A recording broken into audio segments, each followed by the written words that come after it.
장난감보다 자동차를 더 사랑하던 9살 하율이 어느 평범한 일요일 할아버지와 함께 본 유튜브 추천 영상 하나가 모든 걸 바꿨습니다. 경찰도 석 달째 포기한 해운대 뺑소니 미제 사건. 하지만 하율이의 눈에는 보였어요. 할아버지, 저 이 차 뭔지 알 것 같아요. 꼬마 천재의 이 한마디로 시작된 미제 사건 재수사는 결국 부산을 뒤흔들어 버리고 맙니다. 과연 하율이는 범인을 찾아낼 수 있을까요? 이야기 시작 전 구독과 좋아요를 눌러주시면 영상 제작에 큰 힘이 됩니다. 그럼 지금 바로 시작하겠습니다. 평범한 일요일 오후 할아버지와 함께 소파에 앉아 유튜브를 보던 때였습니다. 하율아, 이거 봐, 람보르기니라는 거야. 엄청 유명한 차지. 은퇴한 형사 출신인 할아버지 장태식은 손자의 자동차 사랑을 누구보다 잘 알고 있었어요. 하율이는 눈을 반짝이며 화면에 집중했습니다. 하지만 영상이 끝나고 나서 뜬 추천 영상 하나가 그들의 시선을 사로잡았어요. 부산 해운대 뺑소니 사건, 경찰도 찾지 못한 미제 사건. 하율이는 무심코 그 영상을 클릭했습니다. 화면에는 흐릿한 CCTV 영상이 흘러나왔어요. 할아버지는 영상을 끄려고 손을 뻗었지만 이미 하율이의 시선을 끌어버려 하율이는 핸드폰을 놓지 않고 집중했어요. 밤 9시쯤 횡단보도를 건너던 할머니 한 분이 검은 세단에 사고를 당하는 장면이었습니다. 이 사건은 발생한 지 벌써 석 달째입니다. 하지만 차량 번호판이 가려져 있고 CCTV 화질이 좋지 않아 경찰도 차종조차 특정하지 못하고 있는 상황인데요. 피해자 가족의 절망스러운 인터뷰도 함께 나왔어요. 어머니가 의식을 잃고 계세요. 제발 누구든 좋으니 그 사람을 찾아주세요. 할아버지는 무거운 한숨을 내쉬었습니다. 하지만 하율이는 달랐어요. 영상을 처음부터 다시 재생하더니 화면을 아주 가까이서 들여다보기 시작했습니다. 할아버지, 이거 다시 봐주세요. 하율이는 화면을 일시정지시키고 손가락으로 가리켰습니다. 이 차 앞유리 각도가 일반 차들보다 기울기가 심하죠. 할아버지는 고개를 갸우뚱했어요. 그저 흐릿한 영상일 뿐인데 하율이는 뭘 본 걸까요? 그리고 여기 보세요. 뒤쪽 램프 모양이요. 하율이는 계속해서 영상의 세세한 부분들을 가리켰습니다. 테일램프의 모양, 범퍼의 높이, 심지어 휠 커버의 디자인까지도 놓치지 않았어요. 종이 좀 주세요, 할아버지. 하율이는 서둘러 스케치북을 가져와 연필을 잡았습니다. 그리고 영상을 몇 번이고 돌려보며 차의 특징들을 하나하나 그려나가기 시작했어요. 할아버지 태식은 손자의 모습을 신기하게 바라봤습니다. 아이가 그리는 그림은 단순한 낙서가 아니었어요. 하율아, 너 정말 이런 걸 다 알아볼 수가 있어? 네. 이 차는 현대 아반떼 같은데요. 뭔가 달라요. 할아버지는 깜짝 놀랐습니다. 흐릿한 영상만으로도 차종을 특정하다니요. 앞유리 각도가 조금 더 눕혀져 있어요. 이건 보통 아반떼가 아니에요. 그 순간 할아버지의 마음속에서 오래된 직감이 되살아났습니다. 이 아이가 본 것들이 단순한 관찰이 아닐지도 모른다고 말이죠. 하율아, 내가 본 걸 정말 확신해. 네, 할아버지. 차는 거짓말을 안 해요. 그때 하율이가 마지막으로 그린 것은 범퍼 한쪽에 난 작은 흠집이었습니다. 영상에서는 거의 보이지도 않는 것인데 아이는 그것까지 놓치지 않았던 거예요. 할아버지는 하율이가 본 게 심상치 않다고 생각했지만 별다른 행동을 하진 않았습니다. 그저 과거 본인이 형사로 재직 중이었다면 이 사건 어떻게 실마리를 풀어낼 수 있었겠다 정도 생각하며 넘겼죠. 다음 날 월요일, 하율이는 학교에서도 그 생각을 떨쳐낼 수 없었습니다. 수업 시간 내내 공책 구석에 어제 본 차의 모습을 그려댔어요. 하율아, 수업에 집중해야지. 담임 선생님인 김서진이 다가와 말했습니다. 34살인 서진 선생님은 아이들 관찰하는 걸 좋아하는 따뜻한 성격이었어요. 선생님, 이거 좀 봐주세요. 하율이는 망설이다가 자신이 그린 그림들을 보여줬습니다. 어머, 이거 정말 내가 그린 거야? 서진 선생님은 깜짝 놀랐어요. 9살 아이가 그린 그림치곤 너무나 정밀했거든요. 뺑소니 사건 차예요. 할아버지랑 영상 봤는데 경찰도 못 찾고 있대요. 하율이는 어제 일을 자세히 설명했습니다. 서진 선생님은 아이의 말을 듣고는 더욱 놀랐어요. 너 정말 이런 걸 다 기억해? 네. 차마다 다 달라요. 특히 앞유리 각도, 창문 기울기는 차마다 절대 같을 수가 없어요. 그때 서진 선생님은 직감했습니다. 이 아이의 능력이 보통이 아니라는 걸 말이죠. 방과 후 서진 선생님은 하율이와 함께 할아버지께 방문했어요. 아니, 선생님이 여기까지 어쩐 일로? 할아버지 태식은 깜짝 놀랐지만 서진 선생님의 진지한 표정을 보고는 금세 상황을 파악했어요. 하율이의 관찰력이 정말 특별한 것 같아요. 어제 그린 그림들을 보니까 이건 단순히 그림 잘 그리는 수준이 아니더라고요. 서진 선생님의 말을 들은 할아버지는 어젯밤 자신이 했던 생각들이 떠올랐습니다. 혹시 정말로 하유리가 본 것들이 의미가 있는 건 아닐까 하는 생각 말이에요. 사실 저도 어제부터 계속 생각해봤는데 30년간 형사 생활을 하면서 본 직감으로는 하유리가 본 게 심상치 않더라고요. 얘기를 마치고 그렇게 세 사람은 컴퓨터 앞에 둘러앉았습니다. 서진 선생님이 각종 자동차 데이터베이스 사이트들을 열어보기 시작했어요. 이거 봐요. 현대 아반떼 연도별 모델들이에요. 하유리는 화면을 보더니 고개를 저었습니다. 아니에요. 비슷하긴 한데 앞유리 각도가 달라요. 1시간 넘게 이런 식으로 비교해본 결과 하유리가 찾아낸 건 놀라운 사실이었어요. 이거예요. 2014년식 아반떼인데 휠이 바뀌었어요. 화면 속 차량은 분명 아반떼였지만 휠 디자인이 순정품이 아니었습니다. 그럼 2014년식 아반떼에 이런 휠을 달 수 있다는 얘기네. 네. 그런데 이 휠은 소나타 휠이에요. 크기는 맞지만 어댑터를 써야 해요. 하유리의 설명을 듣고 있던 서진 선생님과 할아버지는 서로를 바라봤습니다. 9살짜리 아이가 어떻게 이런 걸 다 알고 있는 걸까요? 하유라, 넌 어떻게 이런 걸 다 기억해? 그냥요. 차 보면 다 달라 보여요. 사람 얼굴이 다 다른 것처럼요. 하유리는 자신의 스케치북을 다시 펼쳤습니다. 어제부터 그려온 그림들이 가득했어요. 그리고 여기 봐요. 범퍼에 긁힌 자국이 있어요. 오른쪽 아래쪽이요. 화면을 다시 본 할아버지는 소스라쳤습니다. 정말로 작은 흠집이 보였거든요. 이런 상처는 주로 주차할 때 생겨요. 콘크리트 화단 같은 데 부딪혔을 때요. 하유라, 혹시 이 차가 어디 있는지도 알 수 있을까? 글쎄요. 하지만 이런 튜닝을 한 차라면 아마 수리를 받았을 거예요. 할아버지 태식은 옛 직감이 되살아나는 걸 느꼈습니다. 이 아이의 관찰이 정말로 사건 해결의 실마리가 될 수 있겠다는 확신이 들었어요. 다음 날 할아버지와 하유리는 부산 사하구의 폐차장을 찾아갔습니다. 아저씨, 혹시 이런 차 본 적 있으세요? 하유리는 자신이 그린 스케치를 보여줬습니다. 폐차장 사장은 대충 훑어보더니 고개를 저었어요. 요즘 차들은 다 비슷비슷해서 구별이 안 되네. 하지만 하유리는 포기하지 않았습니다. 폐차장 곳곳을 돌아다니며 직접 차들을 살펴봤어요. 할아버지, 저기요. 한쪽 구석에 있는 검은 세단을 가리키고 있었어요. 두 사람이 차에 가까이 가니 놀라운 광경이 펼쳐졌습니다. 하유리가 그린 그림과 똑같은 흠집들이 있었거든요. 할아버지, 이거 봐요.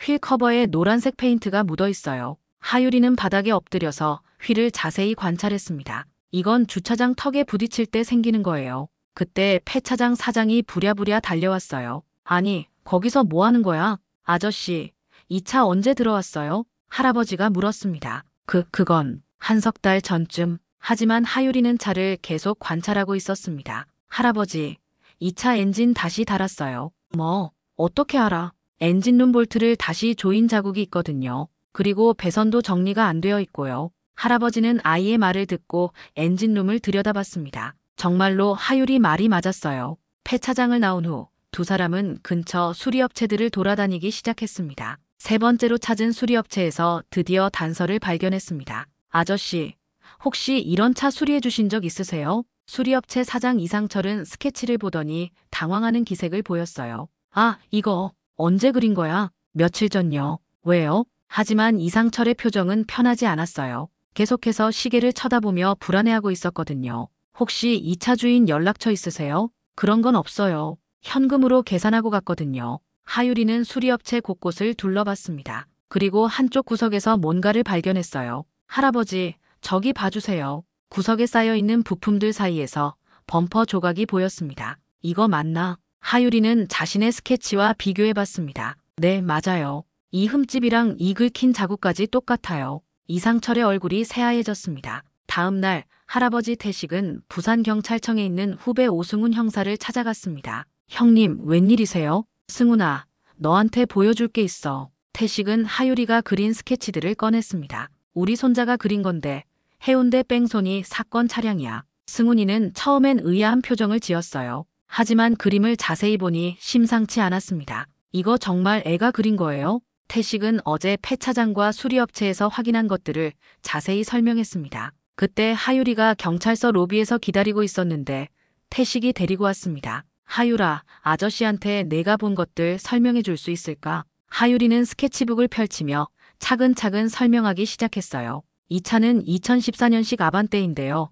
휠이 소나타 휠로 바뀌었어요. 승훈이는 아이의 설명을 들으며 점점 놀라워했습니다. 승훈이는 컴퓨터를 켜고 해운대 뺑소니 사건 파일을 열어봤습니다. 정말 석 달째 미제 사건이에요. CCTV 화질이 너무 안 좋아서 차종 특정도 못했거든요. 아저씨, 렌터카 말고 개인 거래는 확인해 보셨어요? 하유리가 물었습니다. 이런 튜닝을 한 차는 보통 중고차 개인 거래로 많이 팔아요. 승훈이는 즉시 중고차 거래 사이트들을 검색하기 시작했습니다. 이거 봐보세요. 화면에 2014년식 검은 아반떼가 나타났어요. 올린 지 하루 만에 삭제됐네요. 석 달 전에. 바로 사건 다음 날이네요. 할아버지가 중얼거렸어요. 그때 하유리가 갑자기 뭔가 떠올린 듯한 표정을 지었습니다. 아저씨, 이 차 배기음도 특별해요. 배기음? 네. 영상에서 들어보니까 저음이 더 깊어요. 머플러를 바꾼 것 같아요. 승훈이는 영상을 다시 재생해봤습니다. 정말로 일반 아반떼와는 다른 엔진 소리가 들렸어요. 아마 스포츠 머플러로 바꾼 것 같아요. 이런 튜닝을 하려면 전문 업체에서 해야 해요. 승훈이는 즉시 부산 지역 튜닝 업체들을 조회하기 시작했습니다. 하유라, 이 중에서 어디가 가장 수상해 보여? 하유리는 리스트를 쭉 훑어보더니 하나를 가리켰습니다. 여기요. 무허가인데 머플러 전문이래요. 어떻게 알아? 홈페이지에 올린 차 사진들 보니까 다 불법 튜닝이에요. 승훈이는 감탄했어요. 9살 아이가 어떻게 이런 것까지 판단할 수 있는 걸까요? 다음 날 경찰팀과 함께 튜닝 업체를 찾아간 결과는 놀라웠습니다. 정말로 해당 차량을 수리한 기록이 있었거든요. 작업 기록지에서 휴대폰 번호를 발견했고 경찰이 추적한 결과 윤기성이라는 38살 남자의 번호였어요. 전과가 있네요. 음주운전, 무면허 운전. 승훈이가 조회 결과를 확인했습니다. 아저씨, 이런 사람들은 보통 어디서 시간 보내요? 하유리가 물었습니다. 고속도로 휴게소요. 공짜로 오래 있을 수 있거든요. 하유리의 예상이 맞았어요. 기장 휴게소에서 윤기성과 그의 차량을 발견한 거죠. 저기 있어요. 하유리가 주차장에서 검은 아반떼를 발견했습니다. 하유리는 차에 다가가더니 휠 커버를 자세히 살펴봤습니다. 맞아요. 여기 흠집이랑 여기 페인트 자국까지 똑같아요. 경찰들이 차량을 포위하기 시작했습니다. 그때 휴게소에서 윤기성이 나왔어요. 뭐야 이게? 윤기성은 자신의 차 주변에 경찰들이 둘러싸고 있는 걸 보고 당황했습니다. 윤기성 씨죠? 해운대 뺑소니 사건 관련해서 조사가 필요합니다. 뭔 소리야? 나 그런 거 몰라. 윤기성은 큰 소리로 부인했어요. 경찰서 조사실에서 윤기성은 계속 부인했습니다. 진짜 몰라요. 뺑소니 같은 거 한 적 없어요. 하지만 증거들이 하나씩 나오기 시작했어요. 그때 하유리가 조사실에 들어왔어요. 아저씨, 이거 봐주세요. 하유리는 프린트한 사진 한 장을 내밀었습니다. CCTV 영상에서 확대한 건데요. 여기 봐주세요. 사진에는 차량 창문에 반사된 팔찌가 보였어요. 아저씨 지금도 같은 팔찌 차고 있잖아요. 윤기성은 자신의 팔목을 내려다봤어요. 창문 반사에 팔찌까지 다 찍혔어요. 하유리의 말에 윤기성은 완전히 무너졌습니다. 알았어. 내가 했어. 하지만 일부러 친 게 아니야. 드디어 자백이 나왔어요. 술 마시고 운전했는데 갑자기 할머니가 나타나서 윤기성은 결국 모든 걸 털어놨습니다. 하유리의 이야기는 언론의 주목을 받기 시작했습니다. 9살 꼬마 탐정, 경찰도 포기한 뺑소니 사건 해결. 신문과 방송에서 연일 하유리의 이야기를 다뤘어요. 하지만 하유리는 갑작스러운 관심이 부담스러웠어요. 할아버지, 저 그냥 평범하게 살고 싶어요. 그때 동네 노인회장인 백문호 어르신이 집에 찾아왔습니다. 하유라, 우리 동네 교통안전 강연에서 얘기 좀 해줄 수 있겠니? 이른한 살인 문호 어르신은 추진력이 강한 분이었어요. 어르신들이 하유리 얘기 듣고 싶어 하신단다.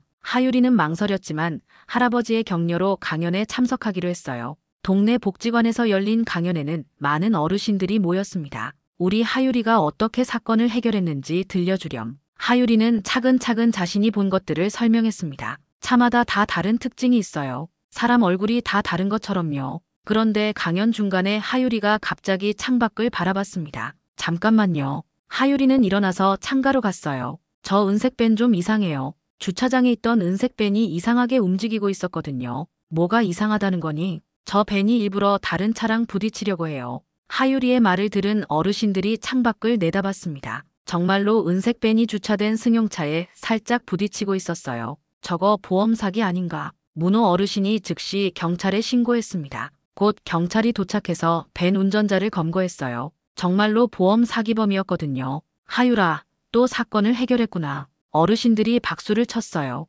어떻게 알았니? 벤이 너무 천천히 움직였어요. 그리고 부딪히기 전에 속도를 더 줄였거든요. 그날 이후 하유리는 동네 어르신들의 사랑을 받게 됐어요. 차는 아무리 바꿔도 모양은 남아요. 하유리에게는 새로운 제안이 들어왔습니다. 하유라, 혹시 컴퓨터 프로그램에 관심 있니? AI 스타트업에서 일하는 박지영 개발자가 하유리를 찾아왔어요. 내가 차를 구별하는 능력을 컴퓨터도 할 수 있게 만들면 어떨까? 지영 씨는 흥미로운 제안을 했어요. 컴퓨터가 차를 기억할 수 있다고요? 응, 인공지능이라고 하는 건데 내가 보는 것처럼 차의 특징들을 컴퓨터가 학습할 수 있어. 하유리는 눈을 반짝였어요. 그럼 제가 못 본 차도 컴퓨터가 찾을 수 있겠네요? 맞아. 그리고 한 번에 수백 대의 차를 동시에 비교할 수도 있고. 지영 씨는 노트북을 꺼내서 AI 프로그램을 보여줬습니다. 하유리는 여기형 누나들이 프로그램을 잘 만들 수 있게 그림을 그려주고 설명을 해주기만 해도 큰 도움이 될 것 같아. 몇 주 후 하유리는 학교 과학 발표회에서 놀라운 작품을 선보였습니다.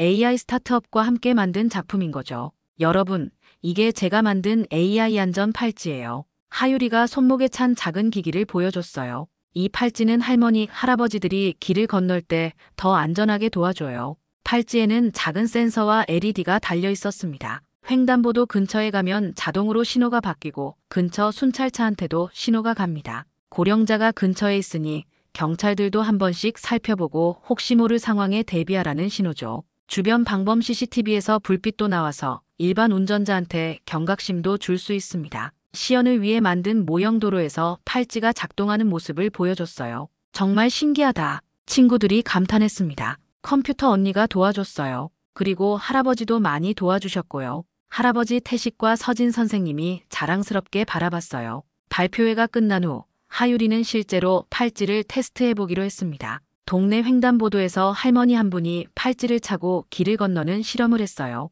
어머, 정말 신호등이 바뀌네. 팔찌를 찬 할머니가 횡단보도에 서자 신호등이 자동으로 보행자 신호로 바뀌었습니다. 그리고 차들도 속도를 줄이고 있어요. 근처를 지나던 차량들이 팔찌의 신호를 받고 속도를 줄였어요. 이젠 제가 본 걸 기계가 대신 기억하게 만들 거예요. 하유리는 자신 있게 말했습니다. 그럼 더 많은 사람들을 도울 수 있겠네. 네, 전국에 있는 모든 할머니, 할아버지들을 도울 수 있어요. 지영 씨는 하유리의 아이디어에 감탄했습니다. 어린이들이나 장애인분들도 쓸 수 있게 만들 수 있어. 그리고 반려동물들에게도. 하유리는 더욱 흥미로워했어요. 정말요? 그럼 모든 약한 사람들을 보호할 수 있겠네요. 몇 달 후 하유리의 안전 시스템은 실제 도로에 설치되기 시작했습니다. 부산시 시범 구간에 어린이 보호 시스템을 설치합니다. 뉴스에서 하유리의 발명품이 소개됐어요. 이 시스템은 9살 하유리 군의 아이디어에서 시작됐습니다. 하유리는 TV 화면에서 자신의 이름이 나오는 걸 보며 뿌듯해했어요.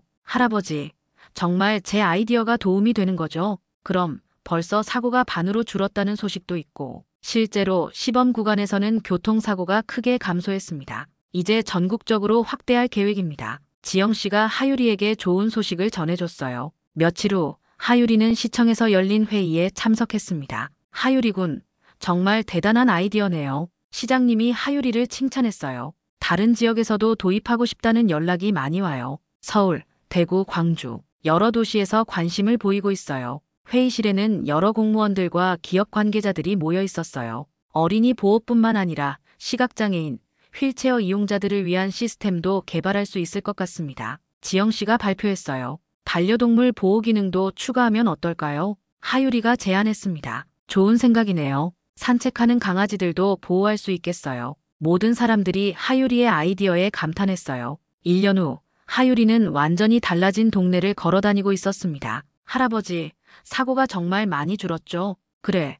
우리 동네는 이제 전국에서 가장 안전한 곳이 됐어. 길거리 곳곳에는 하유리가 고안한 안전 시스템들이 설치되어 있었어요. 어린이들이 안전하게 등하교하고 어르신들이 편안하게 산책하고 반려동물들도 안전하게 뛰어다니고 있었습니다. 하유라, 내 덕분에 정말 많은 사람들이 안전해졌어. 할아버지가 손자를 자랑스럽게 바라봤어요. 이제 다른 도시들도 우리처럼 안전해질 거예요. 하유리는 미소 지으며 말했습니다. 그때 서진 선생님이 다가왔어요. 하유라, 오늘 뉴스 봤지? 전국 어린이 교통사고가 작년보다 50%나 줄었대. 정말요?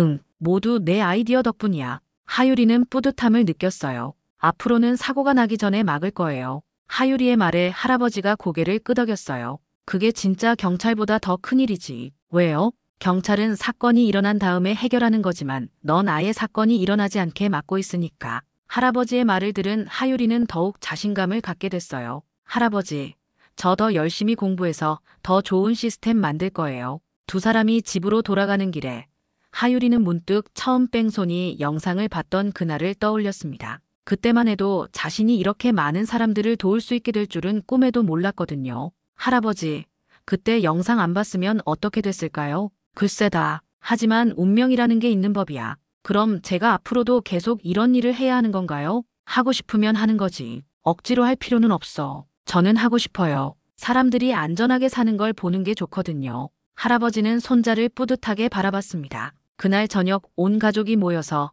저녁을 먹으면서 하유리의 이야기를 나눴습니다. 앞으로 어떤 꿈을 갖고 있니? 아빠가 물었습니다. 저는요, 전 세계 모든 사람들이 안전하게 살 수 있게 만들고 싶어요. 하유리의 답에 온 가족이 미소 지었어요. 그리고 몇 년 후, 하유리의 꿈은 정말로 현실이 되기 시작했습니다. 한국에서 시작된 그의 교통안전 시스템이 일본, 중국, 동남아시아로 확산되었고 결국 전 세계로 퍼져나갔거든요. 어린 시절 흐릿한 CCTV 영상 한 장면에서 시작된 호기심이 전 세계 수많은 사람들의 생명을 구하는 기술로 발전한 것이었습니다. 하유리는 그때를 회상하며 항상 말하곤 했어요. 작은 관찰 하나가 세상을 바꿀 수 있어요. 중요한 건 포기하지 않는 거죠. 하유리의 이야기 어떠셨나요? 작은 관찰력 하나가 정말로 세상을 바꿀 수 있다는 걸 보여준 감동적인 이야기였습니다. 여러분도 하유리처럼 포기하지 않고 꿈을 향해 나아가시길 바라요. 이런 따뜻한 이야기가 좋으셨다면 구독과 좋아요 버튼 꼭 눌러주세요. 다음에도 더 재미있고 감동적인 이야기로 찾아뵐게요. 오늘도 안전한 하루 보내세요.